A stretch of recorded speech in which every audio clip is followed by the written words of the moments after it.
हमने उनके बारे में बिल्कुल मैंने कहा है कि उनके प्रति सरकार का सकारात्मक सोच है और सरकार हर किसी से बात करने के लिए बिल्कुल सरकार के द्वार खुले हुए हैं।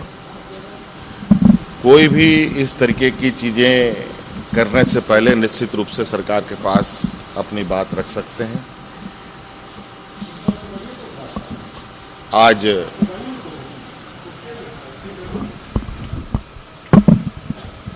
लॉकडाउन पूरी तरीके से खुला नहीं है, संक्रमण भी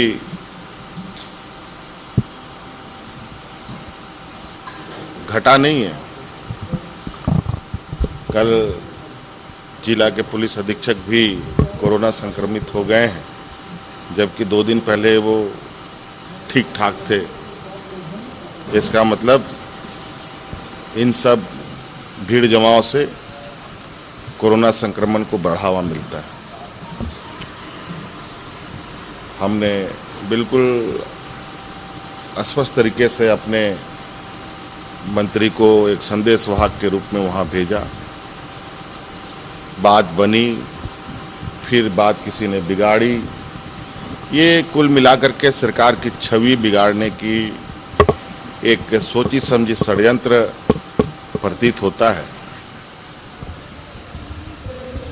और उन मासूम नौजवानों के भविष्य के साथ खिलवाड़ हो रहा है। सर, जो डीवीसी का मामला है, क्योंकि आपको ये बिल्कुल बहुत सरकार के लिए वो भी चुनौती है।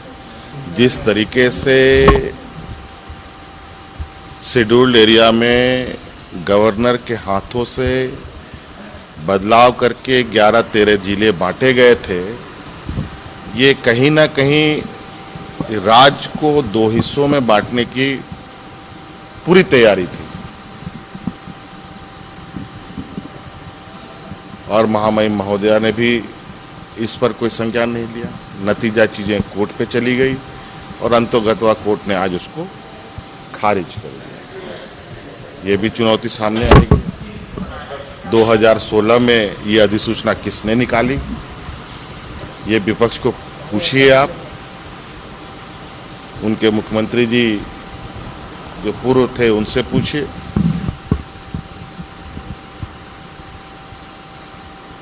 नेता प्रतिपक्ष का दावा करने वाले नेताजी से पूछिएगा कि ये आखिर होगा क्या हुआ उन बच्चों का। आज तो पुलिस वो हमारे सहायक पुलिस की बात आ गई। अब 17-18 हजार शिक्षकों की बात आ गई। इस विधानसभा और हाईकोर्ट पर एनजीटी का अलग लताड़ सरकार पर। आज इस राज्य की दुर्दशा जो विगत 5 सालों में अभी मौजूदा विपक्ष जो हो हल्ला कर रहे हैं, अब चूंकि उस समय तो सारी चीजें इनको बहुत आनंद आ रहा था, अब इस आनंद का कोप भाजन भी वो बने। आज सहायक पुलिस और वो जो शिक्षक हैं उनको तो सरकार के मंत्री के घर, विधानसभा छोड़कर उनके घरों को घेरने की आवश्यकता थी।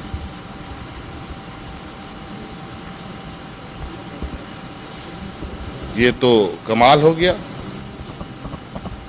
आज जो एक तो कोरोना का मार और ऊपर से जिस तरीके से यहाँ के लोगों को हम लोग एक अस्थायी तरीके से व्यवस्थित करने चाह रहे थे, रोजगार देने की तैयारी कर रहे थे, आज उसमें भी अव्यवस्था की स्थिति इन लोगों ने उत्पन्न कर दी। अब देखते हैं इस विषय पर हम क्या कर सकते हैं। अभी तो आप लोगों के माध्यम से खबर आई है, अब उस पर हम लोग चिंतन करेंगे कि इन निकम्मों ने कितनी गंदगी फैला रखी है। सर, डीवीसी पे सेंट्रल कमेटी केंद्र सरकार की नीति और केंद्र सरकार की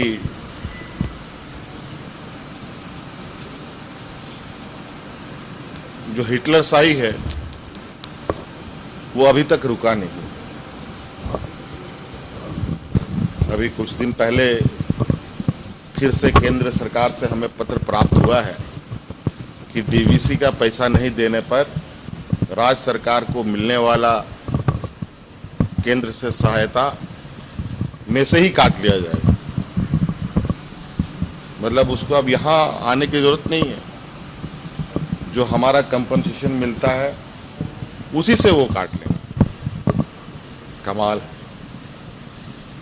और ये भी एग्रीमेंट हमारे माननीय रघुवर दास जी ने 2017 में कर रखा है कि अगर राज्य सरकार पैसे नहीं चुकाएगी तो राज्य सरकार को मिलने वाला पैसे से ही सीधे पैसे काट लिए जाए। ये भी इन्हीं लोगों ने कर रखा है एग्रीमेंट।